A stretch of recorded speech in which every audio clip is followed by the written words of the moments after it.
Brother ঐ নেকান্দিবি sister তই কাইলৈকে ৰিটাৰ্ণ দিম হাজবেণ্ডক লগত লৈ ও দৌ যা আগুচিনি খাকে নে উচি ও দৌ যা আগুচিনি খাকে নে উচি ৰং মনক আনিবৰ হ'ল ভীমকল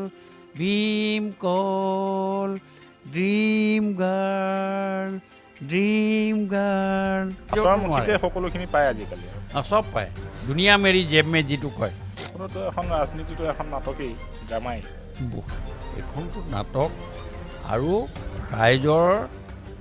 আশ্বাস আৰু বিশ্বাস ল'বলৈ চাকৰি ব্যৱসায় ঠিকা বিধায়ক আৰু কিবা এটা ৰৈ যোৱা যেন লাগে আপোনাৰ পাবলৈ नटखट्टेरा लाल जसूदा नटखट्टेरा लाल चुपके चुपके घर में आता दही चुराता माखन खाता पकड़ा जाता आँख बचाता और बचाता गाल नटखट्टेरा लाल जसूदा नटखट्टेरा लाल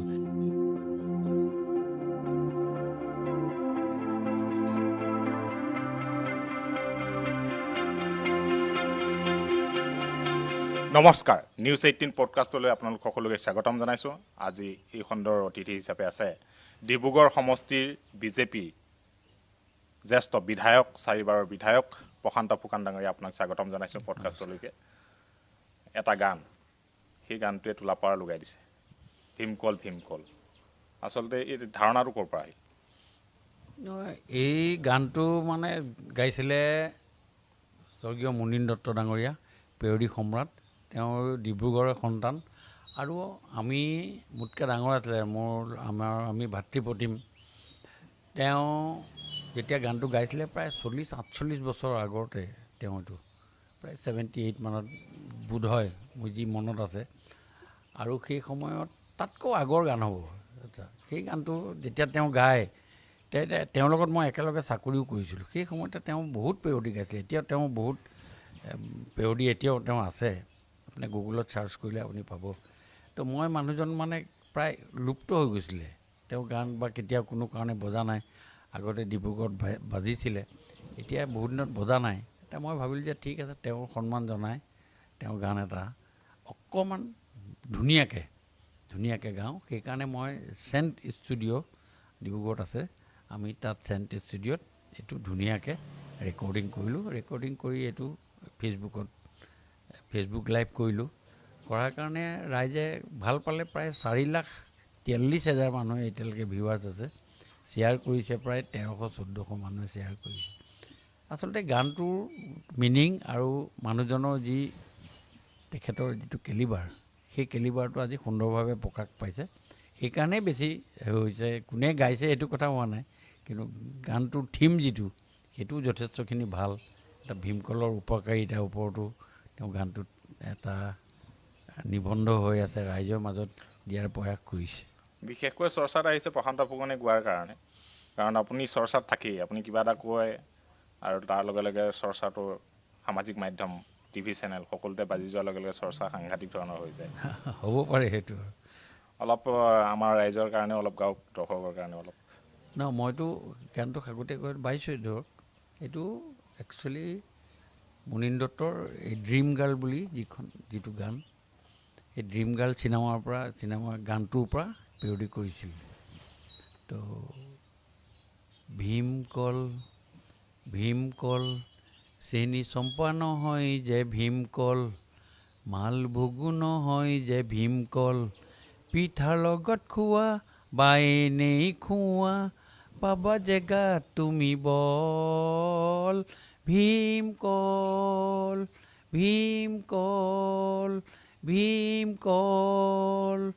পুলিতেই যাৰ মচলা যাক বোলে পচলা পুলিতেই যাৰ মচলা যাক বোলে পচলা যাক নাখালে ক'ব নোৱাৰি পিয়ৰ অসমীয়া হাতীও ইয়াক খাই পাই বল কি ভীমকল ড্ৰিম গাৰ্ল সাংঘাতিক ৰখাল আৰু মানে আপুনি মানুহজন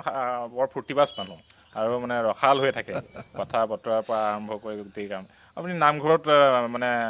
নামঘৰতো যায় নামঘৰত নাম কীৰ্তন কৰে বা ভাওনা বচনো মাতে অলপ সেই কথাখিনি অলপ কওকচোন কি কি আপুনি ভাও দি পাৰিছে নহয় চাওক এইটো আমি আগতে যিটো নাটক চাটক কৰোঁ সিন্দুৰা পাৰ্থৰ ৰথৰ পৰা চোৱা কুৰুক্ষেত্ৰৰ অধৰ্মেৰে ভৰা তুমি 100 ভাতৃৰ কনিষ্ঠ মই 100 ভাতৃৰ জ্যেষ্ঠ এই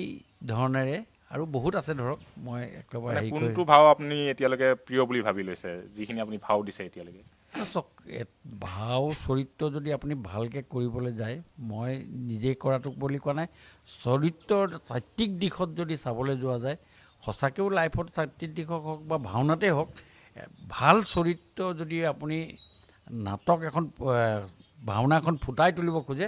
এটা হ'ল ৰাৱণৰ যিটো ৰাৱণৰ ৰোলটো আৰু শ্ৰীকৃষ্ণৰ ৰোলটো ব্যাখ্যা কৰিলে বৰ বেলেগ টাইপৰ হয় বেলেগ ভাল হয় আৰু তাতো তাৰ যিটো ৰিডিম শ্ৰীকৃষ্ণৰ গুৰু গম্ভীৰ খোজ আৰু ৰাৱণৰ খোজটোত যিটো দাম্ভিকতা এই গোটেই কথাবিলাক সুন্দৰভাৱে এটা প্ৰতিফলিত হোৱা দেখা জীৱনত প্ৰতিফলিত হয় যথেষ্টভাৱে প্ৰতিফলিত হয় ৰাৱণৰ এনে বচন মনত আছেনে তেনেকৈ এতিয়া ঘপকৈ আপোনাৰ ইয়াত মানে সময়ত আহিলে আহে কিন্তু ধৰক এতিয়া আমাৰ এটা হিন্দী কবিতা এটা হিন্দীৰ এটা হেৰি এটা মোৰ মনত পৰিছে মই হিন্দীৰে আপোনাক ক'ব খুজিছোঁ नटखट तेरा लाल जसूदा नटखट तेरा लाल चुपके चुपके घर में आता दही चुराता माखन खाता पकड़ा जाता आँख बचाता और बचाता गाल नटखट तेरा लाल जसूदा नटखट तेरा लाल মানে কৃষ্ণই গৈ দৈ খালেগৈ খাই এতিয়া কৃষ্ণৰ মাকৰ আগত গৈ পেলাই কৈছে যে তোৰ ল'ৰাটো ইমান কমপ্লেইন দিছে বৰা নটখট হে কৃষ্ণ কন্হैया क्या करे जसुदा मैया हो बड़ा नटखट है মানে কৃষ্ণক কৈছে যে তই ইমান মানে দুষ্ট মাকক গৈ কমপ্লেইন কৰিছে তেতিয়া ৰাধাই হেৰিয়ে কৈছে যে মই কি কৰিম বৰা নটখট है কৃষ্ণ কানাইয়া কিয়া কৰে যশোদা মায়া মই কি কৰিম তাক কৃষ্ণ উৎপত্তিয়াই তেওঁ চাৰেণ্ডাৰ কৰিছে ইত্যাদি এনেকুৱা ধৰণেৰে গোটেই কথাবিলাক হয় এতিয়া মই ধৰক আৰু বচন আছে এতিয়া মানে পৰিৱেশ নহ'লে ক'বলৈ দিগদাৰী তথাপি মই দুই এটা আপোনালোকৰ আগত ক'লোঁ আৰু প্ৰিপেৰেশ্যন হৈ থাকিলে অলপ পৰা যায় নহ'লে ঘপকৈ ওলোৱাৰ ৰাসৰ সময় এতিয়া আপোনাৰ ডিব্ৰুগড় নিজৰ সমষ্টিটোৰ অগণন ৰাস তাততো গৈ আছে আপুনি মানে ৰাসৰ এই পৰিৱেশত ৰাসৰ কথা কওকচোন বাৰু নহয় চাওক ৰাসৰ গোটেই কথাটোৱে হ'ল এটা পৰিৱেশ সৃষ্টি কৰা ৰাসৰ পৰিৱেশ ৰাস বেলেগ বেলেগ ধৰণে হয় আপোনাৰ চবতে ৰাসৰ নলবাৰীত আপুনি যেতিয়া ৰাস হ'ব তাৰ ৰাসৰ কথা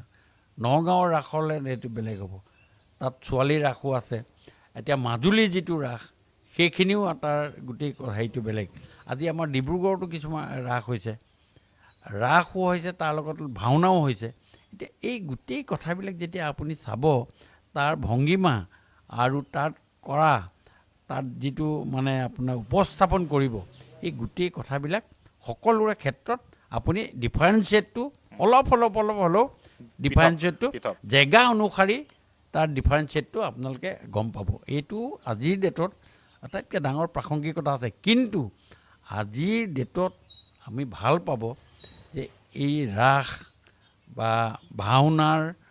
যি মাদকতা এইটো অসমীয়া মানুহৰ মাজত আজি লাষ্ট 10 to 15 ইয়াৰ্ছত যথেষ্ট বাঢ়িছে আৰু এই ৰাস আহি আজি আমি চহৰ পাইছেহি এইটো আমাৰ কাৰণে মাজতে কমি গৈছিল বহুত কমি গৈছিলে আপুনি চক অকল ৰাস বুলিয়ে কোৱা নাই আমাৰ যিটো থলুৱা খাদ্য ফেষ্টিভেল মুডটোৱে কমি গৈছে 20 বছৰৰ আগতে আপুনি আজি থলুৱা ক'ত আপোনাৰ যিটো পানীটেঙা আজিকালি পানীটেঙা আপুনি each and every corner of the state আপুনি চবতে পাব এভেইলেবল এইটো মাৰ্কেটিং কৰিবলগীয়া হ'ল যেতিয়া এই NGOবিলাকে নিজে নিজে বনোৱা হ'ল এতিয়া আপুনি পানীটেঙা হুৰুম আগতে আমাৰ বিহু সময়ত পাইছিলোঁ কিন্তু আজিৰ ডেটত আপুনি যাওক আপুনি য'তে ত'তে হুৰুম পাব আৰু এটাতকৈ ভাল যদি হুৰুম খাব খোজে আপুনি এই সীতা জখলাৰ পৰা আপুনি হুৰুম কিনি নিব পাৰিব মই এনেই কথাবিলাক কৈছোঁ আমাৰ যে চেঞ্জ এটা হৈছে আৰু মানুহৰ পুৰণা যিটো হেৰি আমাৰ আঁকোৱালি লোৱাৰ মানে সেইটো এটা সুন্দৰ এটা পৰিৱেশ হৈছে। বাকী আপুনি 4বাৰকৈ 2006 পৰা একাদিক্ৰমে বিধানসভা মজিয়ালৈকে আহি আছে। ইয়াৰ আঁৰত এনেধৰণে ৰাইজৰ লগত মিলি থকাৰ টিপছটোৱে আপোনাক ৰাইজে আঁকোৱালি লৈছে, জয়ী কৰি পঠাইছে? একচুৱেলি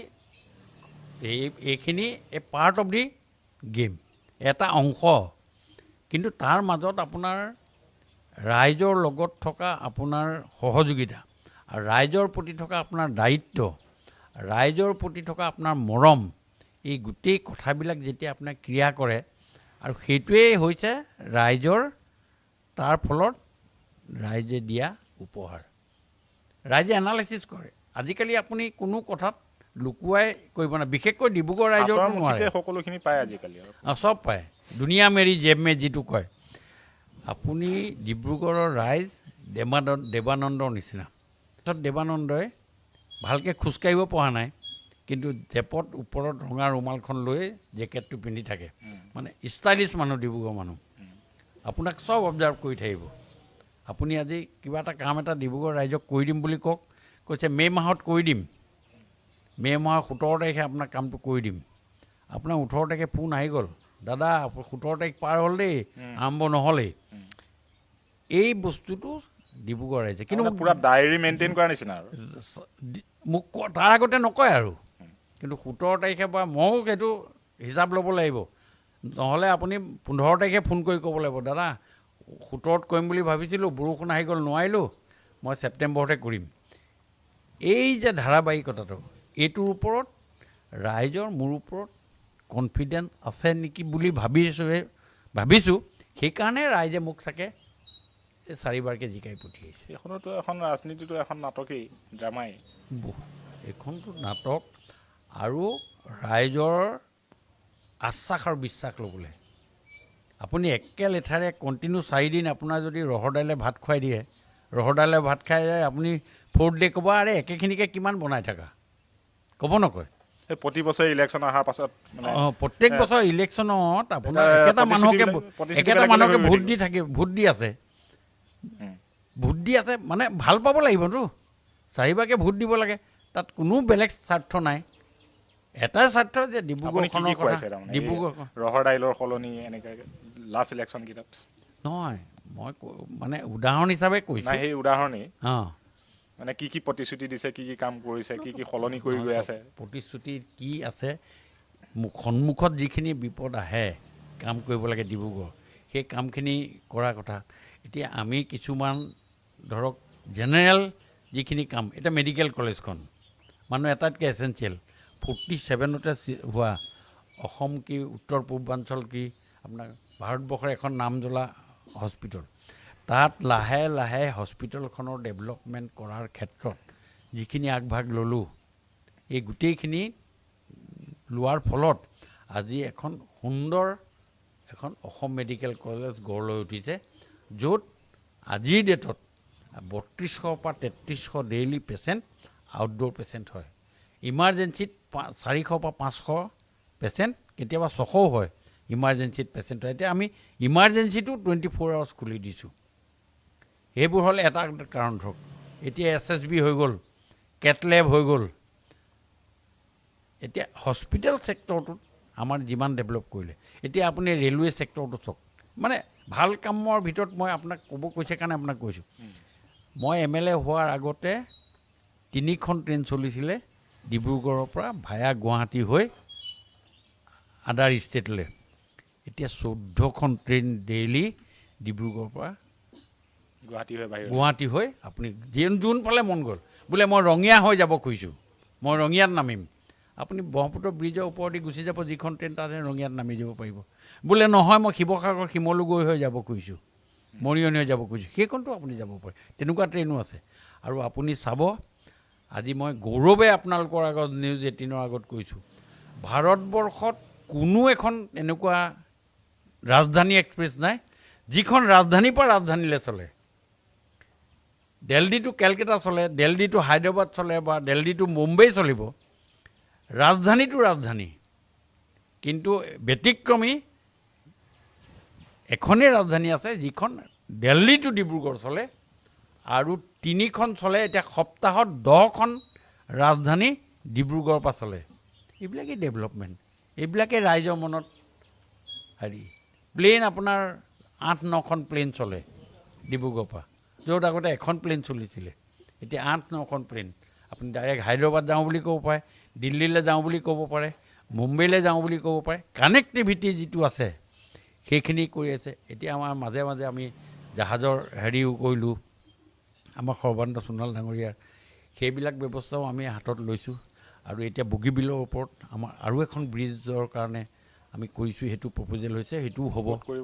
এখন বগীবিলৰ লগতে 4 লাইন হৈ গ'লে আৰু এখন ব্ৰিজ হ'ব সেইটোৱে 4 লাইন এফালে এখন আহিব এখনত যোৱা তেনেকুৱা এটা ব্যৱস্থা আমাৰ হৈছে আৰু তেনেকুৱা ডিব্ৰুগড়ত আমি বহুত ষ্টেডিয়াম প্লেনেটেৰিয়াম আমি বনাই বানপানী সমস্যাটোৰ কাৰণে মই এবাৰ বহুত ডাঙৰ সমস্যা হৈছে মুখ্যমন্ত্ৰী মহোদয় দিছে আমাৰ এটা গঠনমূলক কথা হৈছে আমাৰ অশোক সিংহল ডাঙৰীয়াও গৈছে তাত আমাৰ বাকী যিসকল যাৰ ৰিলেটেড যিখিনি অফিচাৰসকল আছে তেখেতসকল গৈছে মুখ্যমন্ত্ৰী মহোদয় নিজে গৈছে সৰ্বানন্দ সোণোৱাল ডাঙৰীয়াৰ অহৰহভাৱে তেখেতে লাগি আছে এই গোটেই কথাটো আমাৰ অতি সোনকালে ডিচেম্বৰ মাহমানতে আমাৰ আৰম্ভ হোৱাৰ এটা প্ৰয়াস কৰিছোঁ আমি এইটো হ'লে আমি আমাৰ যথেষ্টখিনি দূৰ হ'ব খহনীয়াৰ যিটো কাৰবাৰ হৈ আছিলে ব্ৰহ্মপুত্ৰ নৈখনৰ এটা বেছিক কেৰেক্টাৰ আছে 10 বছৰ উত্তৰ ফালৰ পৰা বয় 10 বছৰ দক্ষিণ ফালে বয় এইবাৰ আমাৰ পাল্লা দক্ষিণ ফালে বৈছিলে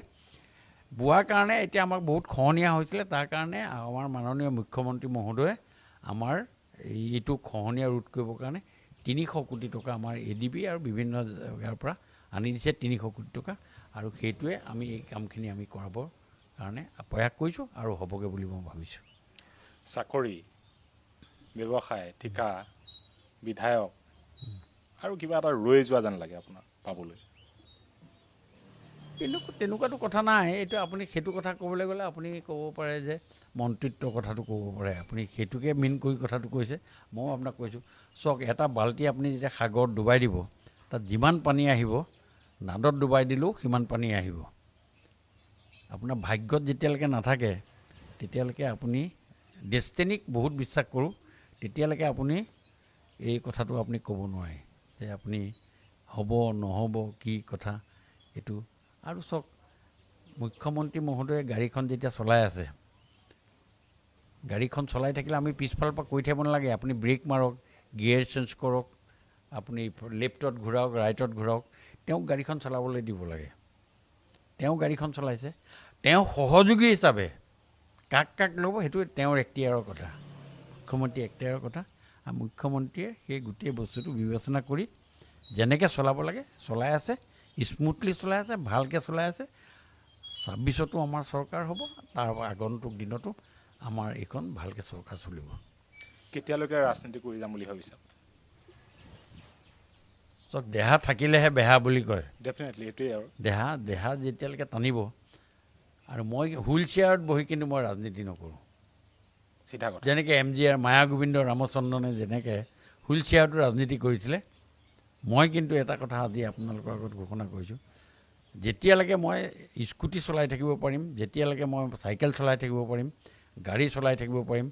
ডেইলি ৰাতিপুৱা 6টা বজাত ওলাই গৈ 5 ঘৰ মানুহক যিটো মোৰ যাওঁ মই ৰাতিপুৱা উঠি 5 ঘৰ ৰাতিপুৱাই যায় প্ৰত্যেক ৰাতিপুৱাই যাওঁ ডিব্ৰুগড় থাকিলে এনেকুৱা এটা দিন নাই যিদিনা 7 ৰেক্টিয়াৰ স্কেলৰ ভূমিকম্প আহিলেও মই যাম আপুনি মোক পাবই 6টা বজাত মই 5টা বজাত উঠোঁ 5টা বজাৰ পৰা উঠি মই মুখ হাত ধুই কাপোৰ কানি পিন্ধি খোজকাঢ়ি পেলাই 2 কিলোমিটাৰ খোজকঢ়াৰ পিছত গাড়ীখন যায় গাড়ীখনত উঠি আগদিনা মই লিষ্টখন বনাই থওঁ মেক্সিমাম লিষ্টখনত চাওঁ যে কোন ক'ত মানুহ ঢুকাইছে যদি কোনোবা সেইদিনা ঢুকুৱা নাথাকে তেতিয়া মই অইন কামলৈ যাওঁ অন্য কোনোবা মানুহ অসুখ হৈ আছে কোনোবা এটা ৰাস্তা বনাই আছে ৰাস্তাটো চালোঁ কিবা চালোঁ অমুক চালোঁ 9টা বজাত আহি ঘৰ পাওঁ তাৰপৰা 9টা বজাৰ পৰা 10টা বজালৈকে 9:30লৈকে মানুহখিনি লগ কৰোঁ তাৰপিছত গা চা ধুই আকৌ 10টা বজাৰ পৰা দৈনন্দিন যিটো কাম ক'ৰবাত মিটিং আছে অমুকত যাবলৈ তমুকত যাবলৈ তেনেকৈ কাম কৰোঁ তাৰমানে একদম পূৰা টাইট চিডিউল টাইট মোৰ অইন কাম নাই মোৰ অকল এইটোৱেই তাৰপিছত আৰু সন্ধিয়া ভাওনা চাওনা এইবিলাক ছিজনেল য'ত আছে মই এনেই মই দুপৰীয়া মই সদায় আধা ঘণ্টা সময় শুওঁ কাৰণ ৰাতিপুৱা মই 5টাতে উঠোঁ 5টাতে উঠোঁ দুপৰীয়া আধা ঘণ্টা সময় ধুনীয়াকৈ শুই আকৌ চাহ একাপ খাই আকৌ ওলাই যাওঁ এতিয়া কথা হ'ল 26ৰ প্ৰিপেয়াৰনেছটো কেনেকুৱা আপোনাৰ 26ৰ প্ৰিপেয়াৰনেছ বোলে যি মানুহে ৰেগুলাৰ যদি পঢ়ে ৰেগুলাৰ যদি কিতাপ পঢ়ে পৰীক্ষাৰ আগদিনা আপোনাৰ ৰাতি 2টালৈকে পঢ়াৰ যুক্তিও নাই আপুনি সদায় যেতিয়া আপুনি ৰাইজৰ টাচত থাকে তেতিয়া মানে ভাবোঁ যে ৰাইজৰ ওচৰত পলিটিক্সটোৱে হ'ল আপোনাৰ যদি ৰেগুলাৰ প্ৰেক্টিছ আৰু মানুহ আপুনি ৰাইজৰ লগত আপুনি থাকক টেলিফোন কৰক আপুনি টেষ্ট কৰি চবকে কওক আপুনি টেলিফোন মাৰক 2বাৰ বাজিব নাপায় মই পায়খানালৈ যাওঁতে মই টেলিফোনটো লৈ যাওঁ একচেপ্ট গা ধুবৰ সময়ত টেলিফোনটো নাথাকে বাকী আপুনি প্ৰমাণ চাব পাৰে মোক টেলিফোন কৰি যেতিয়া মই টেলিফোন ধৰিম আপোনাৰ মানে সমষ্টিৰ ভোটাৰ ৰাইজে যেতিয়াই ফোন কৰে যেতিয়াই লাগে তেতিয়াই যোনে ফোন কৰিলে কৰক কেতিয়াবা অলপ অশান্তি হয় 2-4জনে মদ খাই ৰাতি ফোন কৰে ফোন কৰি পেলাই একেলগে বহি থাকে তেওঁলোককো ফোনটো লগাই দিয়ে 4জনৰ লগত কথা পাতিব লাগে সেইটোত অকণ অশান্তি লাগে কিন্তু উপায় নাই আমাৰ অশান্তি বুলি না আমি গাড়ীৰ চকেট যাবৰ নিচিনা এই চক অবজাৰ্ভাৰটো যে গাড়ীখনত থাকে গাঁতটোত পৰিলেই চক অবজাৰ্ভাৰটো সোমাই যায় আকৌ লাহেকৈ উঠি পেলাই তাৰ দায়িত্বটো পালন কৰাৰ পাছত সি লাহেকৈ গাড়ীখন চলা আৰম্ভ কৰে সেই চক অবজাৰ্ভাৰ আজি ডিব্ৰুগড় সমষ্টিৰ চক অবজাৰ্ভাৰ হিচাপে আপদে বিপদে প্ৰশান্ত ফুকন মানুহৰ লগত থাকে আৰু থাকিবলৈ প্ৰয়াস কৰিছোঁ আৰু ডিব্ৰুগড়বাসীৰ ৰাইজৰ আশীৰ্বাদ আৰু মৰমে আজি আহি বহি আপোনালোকৰ ইয়াত এটা দুআষাৰ কথা পাতিবলৈ সক্ষম হৈছোঁ আপুনি কিন্তু তুলনা সাংঘাতিক ধৰণে দিয়ে অট'মেটিক ওলাই ক'ৰ পৰা ওলাই নহয় চক তুলনা মানে এইটো অসমীয়া আমাৰ ফকৰা যোজনা আছে যিটো ফকৰা যোজনাই আপোনাৰ কথা এটা বুজাই দিয়াৰ ক্ষেত্ৰত ভাল হয় এইটো এইখিনি কথা মানে জেনেটিক কিছুমান কথা পৰিয়ালৰ কথা মোৰ ককা দেউতাও আছিলে খুব ভাল মানে তেখেতেও কৈছিলে মোৰ দেউতাও আছিলে তেওঁ মানে ফকৰা যোজনা কৰিব পাৰিছিলে সেইকাৰণে ফকৰা যোজনাটো মানে এটা মোৰ মানে লাডুত আছে আৰু কথাত কওঁতে নিজে ওলাই যায় সেইটো মোক আপুনি যদি ঘপকৈ এটা সোধে অমুক এটা কওক বুলি সেইটো মোক ক'ব দিগদাৰী হয় কিন্তু কথাৰ লগত যদি আপোনাক কোৱা যায় তেতিয়াহ'লে মোৰ সেইটো এটা মুখত ওলাই যায় হয়তো খুব এপ্ৰপ্ৰিয়েট নহ'লেও পাৰে কিন্তু মোৰ কথা কিন্তু ফকৰা যোজনা যিবিলাক আছে সেইবিলাক আমাৰ খুব আজিকালি মানে এইটো এটা বিষয় লৈ পেলাই মই এদিন কৈছোঁ বহুত চেনেলক কৈছোঁ যে এটা টক শ্ব' পাতক আপোনালোকে ফকৰা যোজনাৰ ওপৰত পাতক তাৰ ওপৰত বিশ্লেষণ হ'ব এতিয়া এনেকুৱা এটা কথা আছে যে তোমাৰে বাৰীৰে বাঁহ গাজ আনিলোঁ কৰিছোঁ তাৰে খৰিচা তাৰে অকণমান দি ধান দুন লৈছোঁ কথাটো মন কৰিছা এইটো অতি গুৰুত্বপূৰ্ণ কথা তোমাৰে বাৰীৰে বাঁহ গাজ আনিছোঁ তোমাৰ বাঁহ গাজ আনিছোঁ খৰিচা কৰিলোঁ খৰিচা কৰি পেলাই খৰিচা কৰিলোঁহে লোৱা বুলি তোমাক দিলে দিয়াৰ পিছত আনিব ক'ৰবাত এই ধান এদোন দিয়াচোন বুলি মানে তেওঁৰ মানে মাছৰ তেলেৰে মাছ ভজা বুলি যিটো কয় সেইটো তেওঁৰ পৰা আনি পেলাই কৰিলে তোমাৰ তেলটিপি মাটিতে থোৱা পিপাটো তেওঁক অজৰাই দিয়া তোমাৰ তেলটিপি মাটিতে থোৱা তাৰমানে তুমি তোমাৰ লোকচান কৰি হ'লেও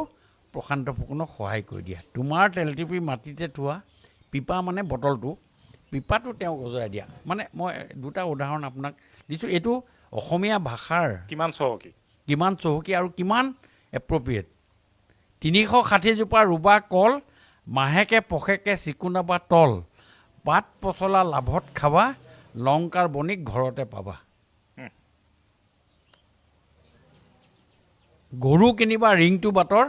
ছোৱালী আনিবা দিনটো বাটৰ তাৰমানে গৰুৱে অৰিজিনেল গৃহস্থ ঘৰত নাপাৰে পুটুক ঘূৰি গৈয়ে থাকে ওচৰৰ হ'লে তেতিয়া আকৌ ঘূৰাই আনিব পাৰি এক ফালং দূৰৰ পৰা যদি গৰুজনী আনে সি ঘূৰাই আনিব পাৰি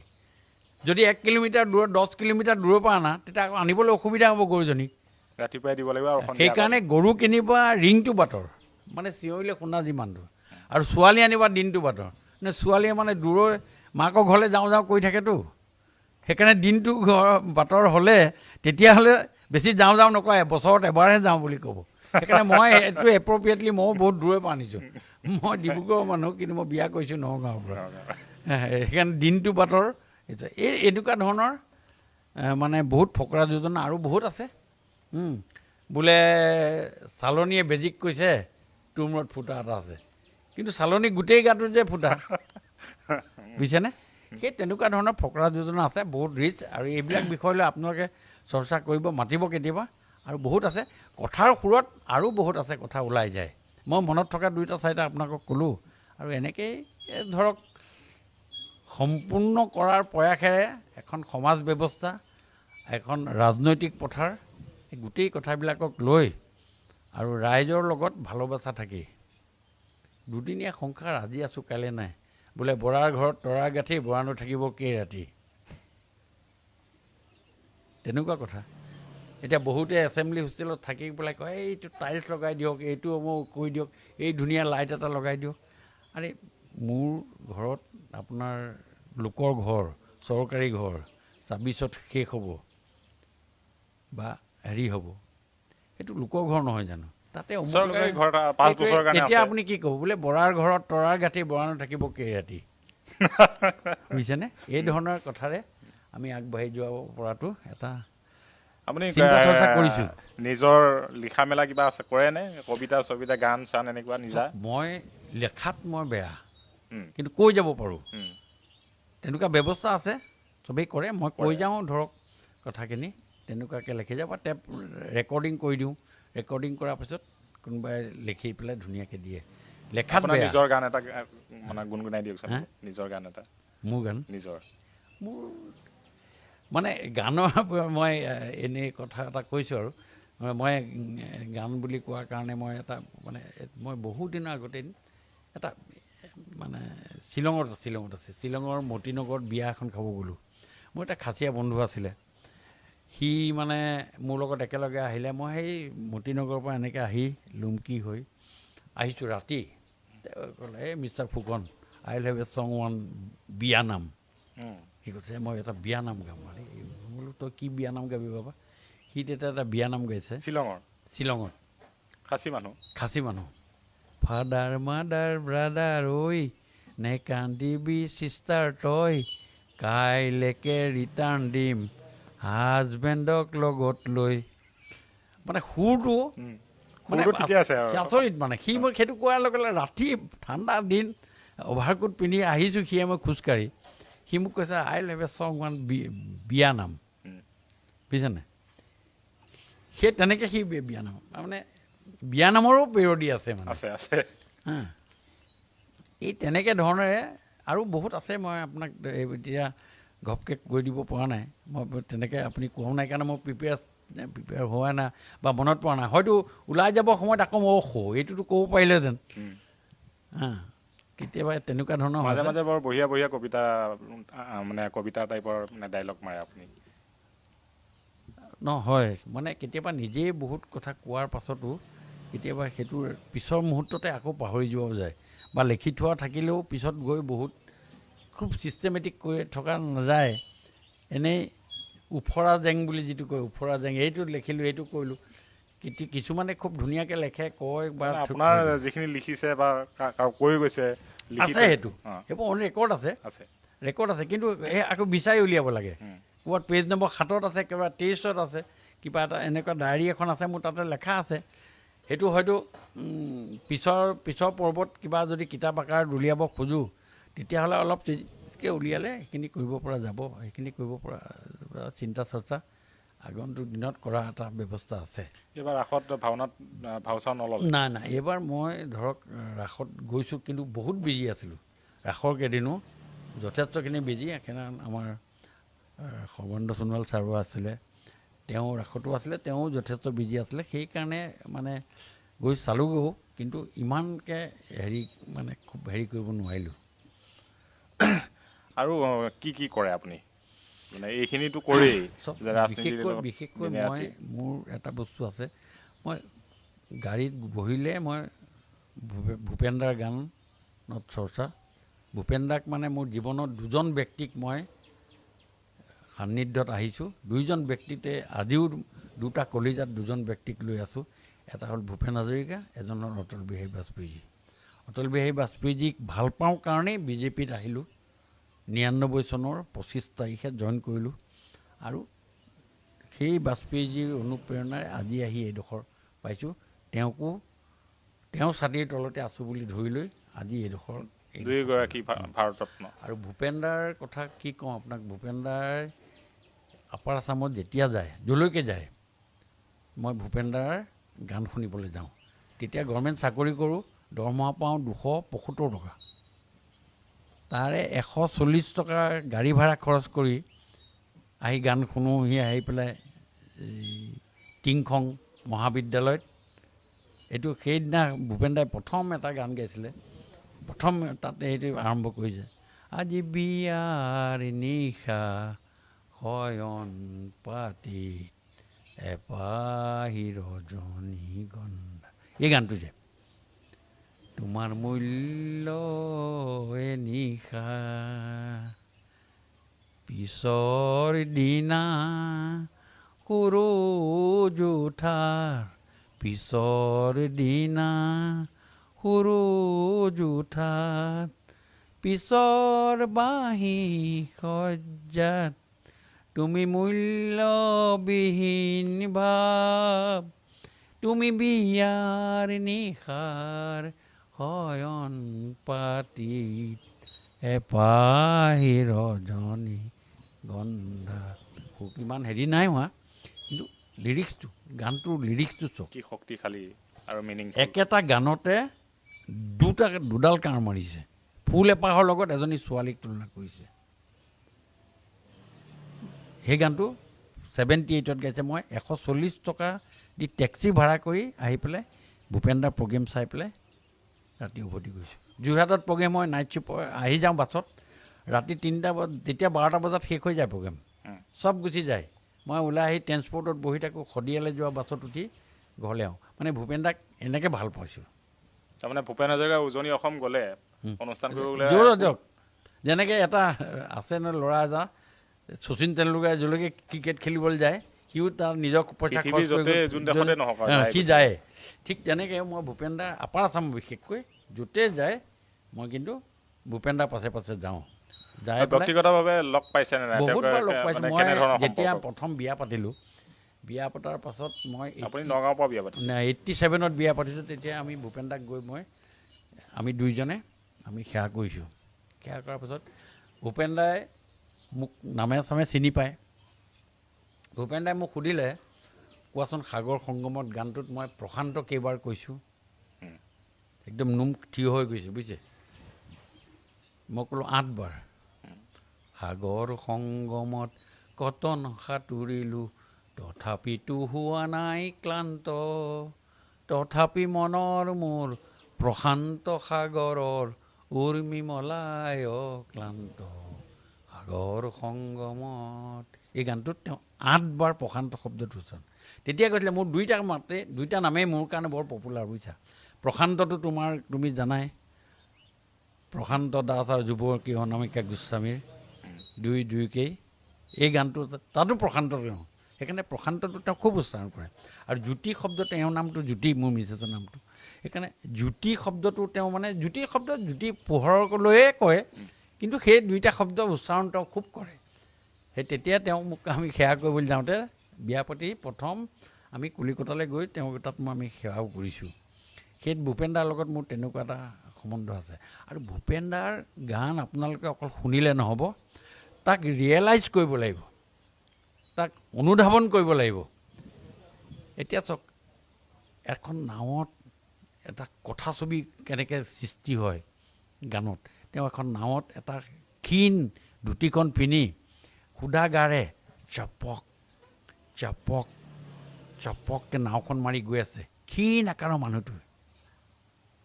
কল্পনা কৰি ল'ব লাগিব। গৈ আছে, নাওখন গ'ল, গৈ নাওখন ডুবি তাৰ মৃত্যু হ'ল। পৰহি পুৱাতে টুলুঙা নাওতে ৰংমন মাছলৈ গ'ল, ঐ মাছকে মাৰিবলৈ নে লাগে যাবলৈ, ধুমুহা আহিবৰ হ'ল। তাৰপাছত মাজৰখিনি মই নাই গোৱা, তাৰ পাছৰখিনি, আকাশলৈ চাই চাই হিয়াখনি ভুকুৱাই ৰদৈ বাউলি হ'ল ও ঢৌ যা আগুচিনি খাকে নেউচি ও ঢৌ যা আগুচিনি খাকে নেউচি ৰং মনক আনিবৰ হ'ল ৰং মনৰ দে হাতী ঢৌবোৰে সাৱটি পাৰতে শুৱাই থৈ গ'ল ইমান পেথেটিক আপোনাৰ লগে লগে সেই এখন দুখৰীয়া ছবি আপোনাৰ মনলৈ আহি যাব ভাহি আহিব সেয়াই হ'ল ভূপেন দা ইমান পাৱাৰফুল ইমান শক্তিশালী প্লেনত উঠিলে আকাশী জানেৰে উৰণীয়া মনেৰে দুখ মুকালিতে পশ্চিমৰে পৰা বংগৰে পৰা মাৰিলো প্লেনখন উৰাটো দেখালে মোৰ লক্ষ্য স্থান হ'ল তেজপুৰ আকাশী জানেৰে উৰণীয়া মনেৰে সেইখিনি গালে মাজৰখিনি মই নাই গোৱা অলপ আগুৱালো অলপ নামিলো সেয়া কিবা চিনাকি দৃশ্য দেখিলো এই যে মৰম পুৰণা সোণত গুৱাহাটী মহানগৰী সৃষ্টিৰ আদিতে জেউতি বিলোৱা প্ৰাগজ্যোতিষ পুৰ পিছে লক্ষ্য স্থান হ'ল তেজপুৰ আকাশী জানেৰে ভাবকচোন গোটেই ছবিখন একদম ভাহি আহে আৰু কেনেকে উৰিছে মোৰ মৰমৰ তেজপুৰ নামে লেণ্ড কৰিল আৰু এই হ'ল ভূপেন হাজৰিকা এটা গান প্লেনৰ উঠাৰ পৰা নমালৈকে এটা গানৰ আকাৰত তাতে আকৌ দেখিলে কি মাজত সেইখিনিও সেইবোৰ আছেতো সেইখিনি আছেতো সাংঘাতিক মই গোৱা নাই আৰু সেইখিনি এই এনেকৈ হ'ল ভূপেন দাৰ যাযাবৰী জীৱন গোটেই বিশ্ব ঘূৰি ফুৰে মই লুইতৰ পৰা মিছিছিপি হৈ ভলগাৰ ৰূপ চালোঁ অটোৱাৰ পৰা অষ্ট্ৰিয়া হৈ পেৰিছ সাৱটি ল'লোঁ মই ইলোৰাৰ পৰা পুৰণি ৰহন চিকাগোলৈ কঢ়িয়ালোঁ গালিবৰ শ্বেৰ মিছন বেৰ মিনাৰতো শুনা পালোঁ মাৰ্ক টুৱেইনৰ সমাধিত বহি গড়কিৰি কথা ক'লোঁ বাৰে বাৰে দেখোঁ বাটৰ মানুহ আপোন হৈছে বৰ সিয়ে মই যাযাবৰ মই এটি যাযাবৰ সিয়ে মই যাযাবৰ তাৰপাছত কমিউনিজিম আহি গ'ল তেওঁ মই দেখিছোঁ অনেক গগনচুম্বী অট্টালিকাৰ শাৰী তাৰ চাওঁতেই দেখিছোঁ কতনা গৃহহীন নৰ নাৰী মই দেখিছোঁ কিছু ঘৰৰ সমুখ বাগিচাৰে আছে ভৰি দেখিছোঁ মৰহা ফুলৰ পাপৰি অকালতে পৰা সৰি বহু দেখে দেখে গৃহদাস দেখি চিন্তিত হওঁ বৰ মনৰ মানুহ বহুতেই দেখোঁ ঘৰতে হৈছে পৰ সেয়ে মই যাযাবৰ মই এটি যাযাবৰ সেয়ে মই যাযাবৰ মই এটি যাযাবৰ এই হ'ল ভূপেন হাজৰিকা মানে কিমান কথা পাতিব কিমান তেওঁক স্মৰণ কৰিব অলেখ অযুত মানে তেওঁৰ কথা এটা গান আপোনাৰ হেৰি এটা কাহিনী মানে এখনৰ ছাবজেক্ট মই এটা সৰু কাহিনী কৈছোঁ আপোনালোকে চাব মানে ভূপেন দা কোৱাৰ কাৰণে মই কৈছোঁ এজনী ছোৱালী ডিফুত 18 বছৰ 19 বছৰমান হৈছে বিয়া হৈ ফ্ৰক পিন্ধাৰ পাছত মেখেলা চাদৰ পিন্ধি আছে পিন্ধি থাকি পেলাই ভূপেন দা এনেকৈ দেখি আছে চাওঁ এইফালে আচোন তোৰ নামটো কি তাই নকয় ভৰিৰে নখটোৰে এনেকৈ বালিত এনেকৈ লাজ কৰি আছে আৰু সেইটোৰ ওপৰত ভূপেন দাই গান এটা লিখি দিলে ডাঙৰ ফুট এটা লৈ আছে সেন্দুৰ ফুটিয়ে পাতগা ভৰুৰ কপালতে সলাজ মৰম আঁকি দি কি যে সোৱাদ পাই মই আজিও নুবুজো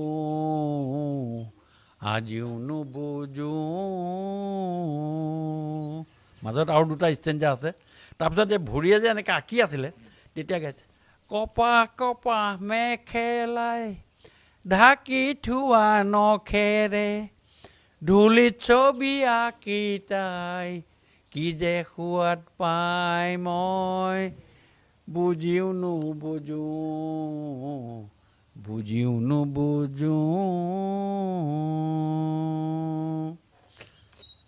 এই হ'ল ভূপেন দাৰ নোম ডাল হৈ গৈছে ইমান ভূপেন দাৰ মানে কাকো এৰি দিয়া নাই ভূপেন দাই শিৱক লৈও গান গালে যেতিয়া মেনকাই মানে দৰা আদৰিব গৈছে শিৱ আহিছে বিয়া পাতিবলৈ বৰ বৰিব যায় মেনকা সঙ্গে দুনি ঘট বৰ বৰিব যায় মেনকা সঙ্গে দুনি ঘট মাথাৰ কাপড় গুছাই দেখে জুয়াই উলঙ্গত হে বৰ বৰিব যায় মেনকা সঙ্গে দুনি ঘট